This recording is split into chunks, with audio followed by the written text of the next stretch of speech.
Dollar రుబాబుకు రూపాయి బేజారవుతోంది. మీసం మెలేస్తున్న డాలర్ను చూసి మన రూపీ నేల చూపులు చూస్తోంది. బలపడ్డం ఎలాగో తెలియక రోజు రోజుకు బక్కచిక్కిపోతుంది. ఎగుమతులు దిగుమతుల మధ్య చిక్కుకుని విలవిల్లాడుతోంది. సరైన చికిత్స దొరక్క రూపాయి రోగం ముదురుతోంది.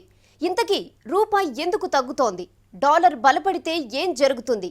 ఇదే V6 స్పాట్లైట్.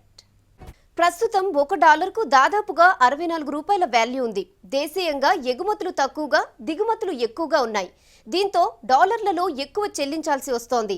డాలర్కు డిమాండ్ పెరిగింది, రూపాయి విలువ తగ్గింది. ప్రభుత్వం అమలు చేసే ఆర్థిక విధానాలు, పన్నుల విధానం విలువపైన ప్రభావం చూపిస్తాయి. వీటితో పాటు అంతర్జాతీయ పరిణామాలు రూపాయి విలువను డిసైడ్ చేస్తున్నాయి. మార్కెట్ శక్తులైన డిమాండ్, సప్లై, డాలర్తో రూపాయి మారకం విలువను లెక్క కట్టడంలో కీలకంగా ఉంటాయి. డాలర్కు డిమాండ్ పెరిగితే రూపాయి విలువ తగ్గుతుంది, రూపాయి కొనుగోలు శక్తి కూడా తగ్గుతుంది. ప్రస్తుతం డాలర్తో రూపాయి మారకం విలువ సుమారు 64 రూపాయలుంది. అంటే $1 ఖర్చు చేస్తే వచ్చే వస్తువులను మనం 64 రూపాయలిచ్చి కొనాలి. దేశీయ మార్కెట్లో పెట్టుబడుల ప్రవాహం కూడా రూపాయి మారకం విలువపై ప్రభావం చూపిస్తుంది.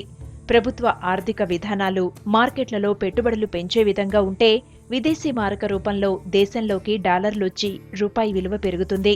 అయితే ప్రస్తుతం మన రూపాయి విలువ తగ్గుతోంది, డాలర్ బలపడుతోంది. ఇందుకు ఎగుమతులు దిగుమతుల్లో వచ్చిన తేడాతో పాటు అంతర్జాతీయ పరిణామాలే కారణం. ఏ దేశమైనా ఎగుమతులు చేసినప్పుడు వచ్చిన విదేశీ మారక ద్రవ్యంతో దానికి అవసరమైన దిగుమతులకు చెల్లింపులు జరిపితే ఎలాంటి సమస్య రాదు. కానీ మన దగ్గర అలా జరగడం లేదు. మన దేశం ఎగుమతి చేసే కాటన్, రసాయనాలు, రత్నాల ఆభరణాలు, బియ్యం, పొగాకు, కాఫీ, సుగంధ ద్రవ్యాల్లో భారీగా తగ్గుదల నమోదైంది. యూరోపియన్ యూనియన్, లాటిన్ అమెరికాతో పాటు జపాన్ ఆర్థిక మాంద్యంలో ఉండడం మన ఎగుమతులపై ప్రతికూల ప్రభావాన్ని చూపించింది. దీంతో ఎగుమతులు తగ్గి విదేశీ మారక ద్రవ్య రూపంలో వచ్చే డాలర్లు తగ్గాయి. సో ఓవరాల్గా ఏంటంటే ఇటు ఎఫ్ఐఎస్ ఈక్విటీ మార్కెట్స్లోను డెట్ మార్కెట్లోనూ స్ట్రాంగ్గా వాళ్ళు ఇన్వెస్ట్మెంట్స్ చేస్తూ ఉండటం ఒకటి, ఇప్పటికే ఫారెక్సెస్ చాలా పీక్ స్టేజ్లో ఉండటం ఒకటి, ఇంకా ఎకానమీ కూడా బాగుంటుంది. తర్వాత డొమెస్టిక్గా కొంత గ్రోత్ ప్రాస్పెక్ట్స్ కొంచెం ఇంప్రూవ్ అవటం, అంటే ముఖ్యంగా ఐఐపి ఇట్లాంటి ఇండస్ట్రియల్ ప్రొడక్షన్ ఇలాంటి డేటా అంతా కూడా ఫేవరబుల్గా రావడం, ఇవన్నీ కూడా ఏంటంటే మనకి దేశీయంగా రూపాయి గొప్పగా పడకపోవచ్చు అనేది. ఎగుమతులు తగ్గాయి, కానీ మన అవసరాల కోసం, ఆడంబరాల కోసం చేసుకునే దిగుమతుల్లో ఎలాంటి మార్పు లేదు. ముఖ్యంగా ప్రపంచంలో ఎవరూ కొననంతగా బంగారాన్ని మన దేశం దిగుమతి చేసుకుంటోంది. ఇందుకు డాలర్ల రూపంలో చెల్లిస్తోంది. ఓవైపు ఎగుమతులతో డాలర్లు రావడం లేదు, కానీ దిగుమతులకు భారీగా డాలర్లను చెల్లిస్తున్నాం. దీంతో సమతుల్యం దెబ్బతిని కరెంటు ఖాతాలోటు ఏర్పడింది. ఫలితంగా డాలర్కు డిమాండ్ పెరిగి రూపాయి విలువ తగ్గింది. రూపాయి పతనానికి మరో కారణం అమెరికా ఆర్థిక వ్యవస్థ. మాంద్యం నుంచి కోలుకున్న అమెరికా ఆర్థిక వ్యవస్థ క్రమంగా వృద్ధి సాధిస్తోంది. నిరుద్యోగం కూడా తగ్గుతోంది.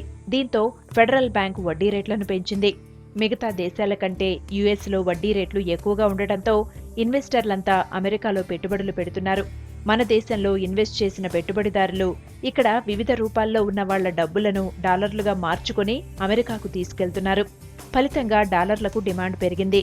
మన దేశం దగ్గరున్న విదేశీ మారక నిల్వల్లో డాలర్లు తగ్గాయి. దీంతో అనివార్యంగా రూపాయి విలువ కూడా తగ్గింది. అమెరికా వాణిజ్య భాగస్వామి అయిన యూరోజోన్ మాంద్యంలో చిక్కుకుంది.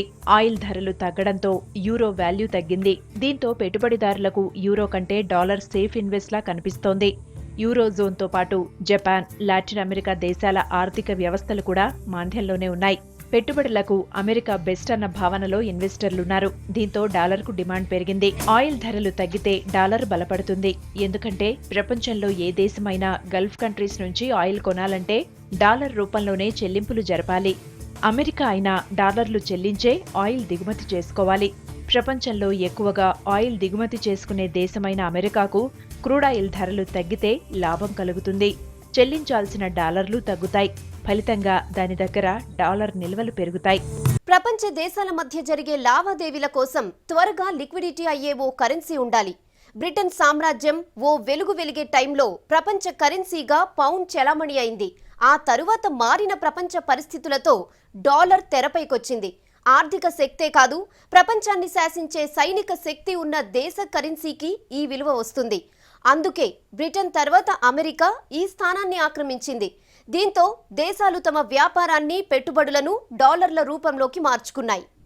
15వ శతాబ్దంలో జర్మనీలో పెద్ద సైజు వెండి నాణేలను ముద్రించేవారు. అందుకు కావలసిన వెండిని దల్ అనే లోయ నుంచి తీసేవారు.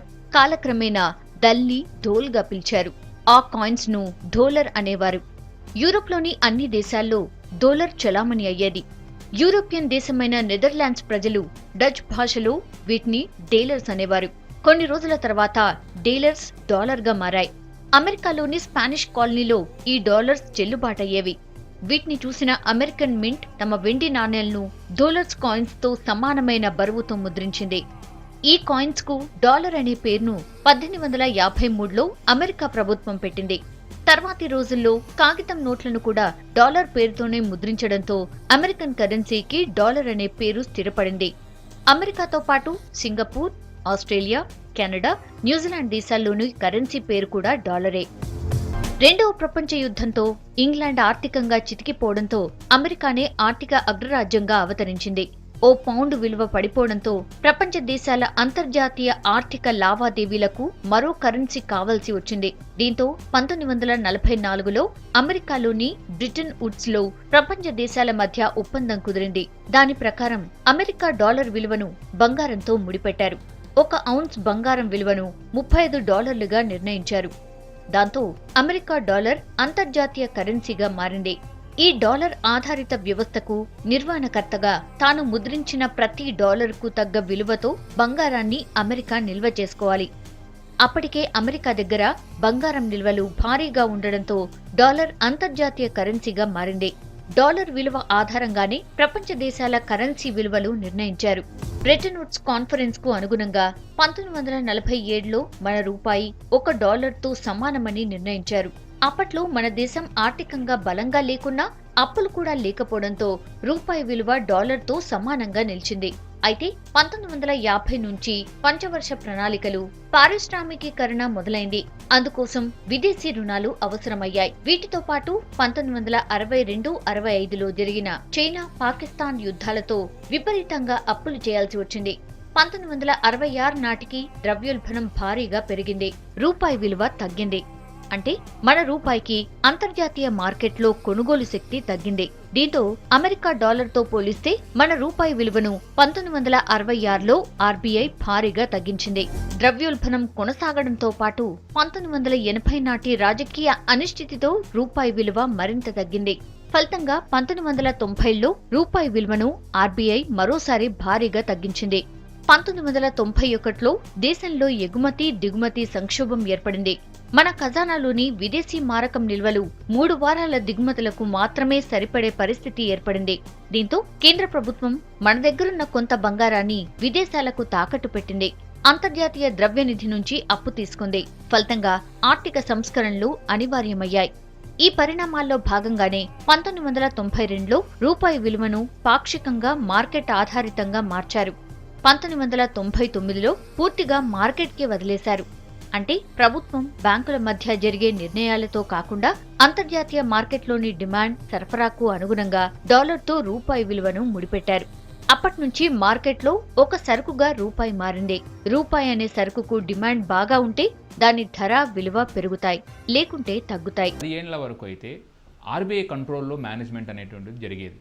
కానీ దాని తర్వాత ఎప్పుడైతే మనము ఫ్రీ ఫ్లోట్ అంటే ఫ్రీ మార్కెటింగ్ టెక్నిక్స్ అన్న దానికి మనం అలవాటు పడ్డామో, RBI, reserve bank of India ఎటువంటి పరిస్థితుల్లోనూ మేము రూపాయి యొక్క మారకం విలువను మేము కంట్రోల్ చేయము, let markets decide its own value అన్నటువంటిది కరెక్ట్ స్టేట్మెంట్ అండి. అంటే మార్కెట్లో ఉన్నటువంటి డిమాండు, సప్లై, మిగతా కారణాలు రూపాయి యొక్క మారక విలువని నిర్ణయించుకోనివ్వండి. ఆర్బీఐ అన్నటువంటి మేము ఎప్పుడు ఇంటర్ఫియర్ కాము అన్నటువంటి తేల్చి చెప్పేశారు.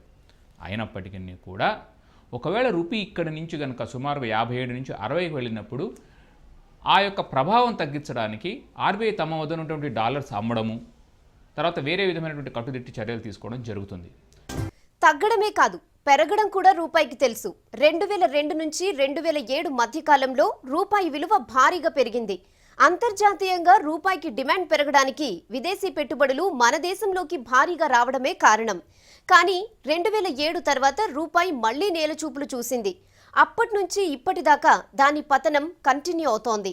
2002లో మన దేశంలో పెట్టుబడులు పెట్టడానికి విదేశీ పెట్టుబడిదారులు క్యూ కట్టారు. వాళ్లు ఆ డబ్బును డాలర్లుగా తీసుకొచ్చారు. అయితే మన మార్కెట్లలో పెట్టుబడి పెట్టాలంటే రూపాయలుండాలి. దీంతో విదేశీ ఇన్వెస్టర్లు మన బ్యాంకులు, ఫైనాన్స్ సంస్థలకు డాలర్లను అమ్మేసి రూపాయలు కొన్నారు. ఫలితంగా రూపాయికి డిమాండ్ పెరిగింది. మనకు డాలర్ నిల్వలు పెరిగాయి. ఈ క్రమంలో రూపాయి విలువ డాలర్తో పోలిస్తే 2002-2007 మధ్యకాలంలో పుంజుకుంది.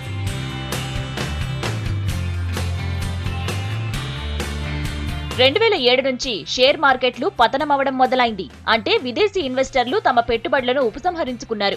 షేర్లు అమ్మేస్తే వచ్చిన రూపాయలను వాళ్లు తిరిగి డాలర్లుగా మార్చుకున్నారు. దీంతో రూపాయికి డిమాండ్ తగ్గి డాలర్కు పెరిగింది. రూపాయి విలువ పడిపోవడం స్టార్ట్ అయింది. 2012లో కొంచెం పెరిగినా పరిస్థితిలో మాత్రం మార్పు లేదు.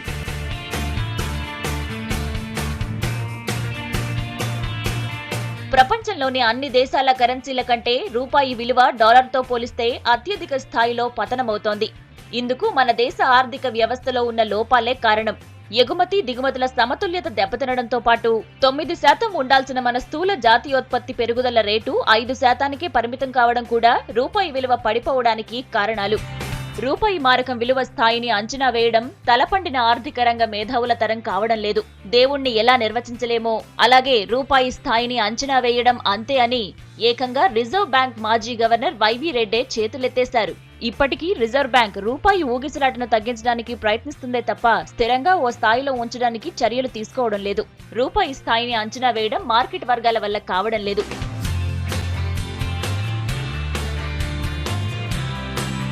కేవలం ఎక్స్చేంజ్ రేటు గురించి ఆరా తీయడం, రూపాయి విలువను నియంత్రించడం కోసం అప్పుడప్పుడు డాలర్లను అమ్మడం తప్ప రూపాయి విలువను స్థిరంగా ఉంచే దీర్ఘకాల చర్యలపై ఆర్బీఐ దృష్టి పెట్టడం లేదు. రిజర్వ్ బ్యాంకు ప్రధానంగా ద్రవ్యోల్బణాన్ని నియంత్రించే దిశలో చర్యలు చేపట్టిందే తప్ప రూపాయి విలువను స్థిరంగా ఉంచడంలో చొరవ చూపడం లేదు.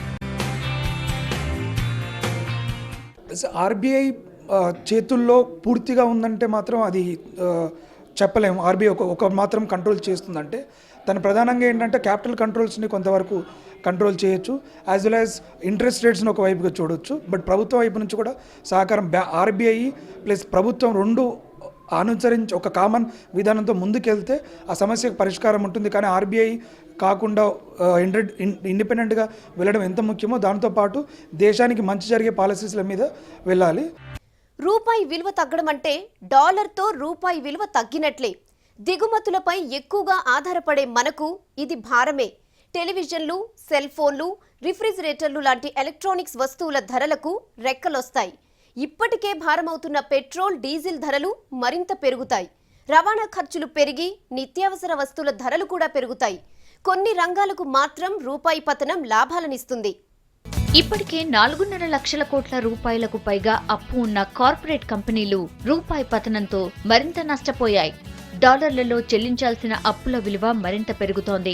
కొత్త అప్పులు పుట్టక కంపెనీలు వ్యాపార విస్తరణను ఆపేశాయి. పరోక్షంగా ఉద్యోగ అవకాశాలు తగ్గి ఆర్థిక వ్యవస్థ కుంటుపడుతోంది. రూపాయి విలువ పెరిగితే విదేశాల నుంచి దిగుమతి చేసుకునే వస్తువుల ధరలు తగ్గుతాయి. Crude oil, engineering, technology, medical devices లాంటి వాటిని మనం ఎక్కువగా దిగుమతి చేసుకుంటాం. వీటి ధరలు తగ్గుతాయి. అప్పులు చెల్లించడానికి దేశానికి వెసులుబాటు కలుగుతుంది. తక్కువ ధరకే యంత్రాలు దొరకడంతో తయారీ రంగం వృద్ధి చెందుతుంది. పరోక్షంగా ఉపాధి అవకాశాలు పెరుగుతాయి. ఫలితంగా ప్రజల కొనుగోలు శక్తి పెరుగుతుంది. ఇలా ఒక రంగంలో వృద్ధి మొదలైతే దానిపై ఆధారపడ్డ మరో రంగం కూడా కోలుకుంటుంది. డాలర్స్ లో ఆదాయం వచ్చే సాఫ్ట్వేర్ కంపెనీలకు రూపాయి విలువ పతనమైతే పండగే. ఎగుమతులపై ఆధారపడే రంగాలకు చెందిన కంపెనీలకు లాభాలు వస్తాయి. డాలర్తో రూపాయిని రిజర్వ్ బ్యాంక్ నిర్ణీత స్థాయిలోనే ఒడిదుడుకులను అనుమతిస్తోంది. ఒకవేళ భారీ హెచ్చుతగ్గులు చోటు చేసుకుంటే రిజర్వ్ బ్యాంక్ రంగంలోకి దిగుతుంది. ఏ దేశ కరెన్సీ అయినా ఎక్కువగా పెరగడం కానీ తగ్గడం కానీ ఆ దేశ ఆర్థిక వ్యవస్థకు మంచిది కాదు. కరెన్సీ పతనం ధరల పెరుగుదలతోనే ఆగిపోదు. దేశ ఆర్థిక వ్యవస్థ కుంటుపడుతుంది. పరిశ్రమలు మూతపడతాయి. నిరుద్యోగం పెరిగిపోతుంది. ఇవేవి పట్టించుకోకుండా ప్రభుత్వం రిజర్వ్ బ్యాంక్ పై భారం వేస్తే ఏకంగా దేశం ఆర్థిక మాంద్యం బారిన పడే ప్రమాదముంది. రూపాయి విలువను కాపాడుకోవడానికి చైనా విధానాన్ని అనుసరించాలన్న వాదనలు ఉన్నాయి. అమెరికాపై తన ఆధిక్యతను పెంచుకునేందుకు దేశీయ వినియోగాన్ని నియంత్రించడమే చైనా విధాన లక్ష్యం. అందులో భాగంగానే తన కరెన్సీ యువాన్ విలువను చైనా తక్కువగా ఉంచుతోంది. ఎగుమతులు అధికంగా, దిగుమతులు తక్కువగా ఉండేందుకు యువాన్ విలువను తక్కువగా ఉంచుతున్నారు. దీంతో అమెరికా నుంచి దిగుమతి అయ్యే వస్తువులకు చైనాలో అధిక ధర ఉంటుంది. ఇక ఎగుమతుల నుంచి వచ్చే ఆదాయంతో అమెరికా ప్రభుత్వ బాండ్లను చైనా కొంటోంది. పోయినేడాది 10,700 కోట్ల డాలర్ల విలువైన అమెరికా ప్రభుత్వ బాండ్లను చైనా కొంది. ఇలా చేసి అమెరికా ఆర్థిక వ్యవస్థను తన దయాదాక్షిణ్యాలపై ఆధారపడి ఉండేలా చేయడమే చైనా వ్యూహం. చైనా వ్యూహాన్ని మన దేశం కూడా అమలు చేయాలంటే మన దగ్గరే వస్తు ఉత్పత్తి జరగాలి, ఎగుమతులు పెరగాలి, దిగుమతులు తగ్గించుకోవాలి. ప్రధాని Narendra Modi make in India లక్ష్యం ఇదే.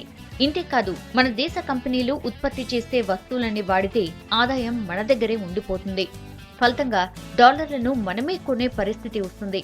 అలా వచ్చే డాలర్లతో అమెరికా ప్రభుత్వ బాండ్లను కొనాలి. ఇలా చేస్తే డాలర్తో రూపాయి మారకం విలువ భారీగా పతనమవుతుంది. దిగుమతుల ఖరీదు బాగా పెరుగుతుంది. ఎగుమతులు లాభదాయకమవుతాయి. ప్రజలపై కొంత భారం పడ్డా దీర్ఘకాలంలో ఈ వ్యూహం మంచి ఫలితం ఇస్తుందనేది ఆర్థికవేత్తల. అమెరికా ప్రయోజనాలకు అనుగుణంగా మన ఆర్థిక వ్యవస్థ ఉన్నన్ని రోజులు రూపాయి విలువ తగ్గుతూనే ఉంటుందన్న వాదనలున్నాయి. అమెరికాతో సంబంధం లేకుండా నిర్ణయాలు తీసుకుంటే రూపాయిని కాపాడుకోవడం సాధ్యమే అంటారు ఎక్స్పర్ట్స్. ఇందుకు రాజకీయ నాయకత్వమే చొరవ తీసుకోవాలంటారు. ఇది V6 స్పాట్లైట్.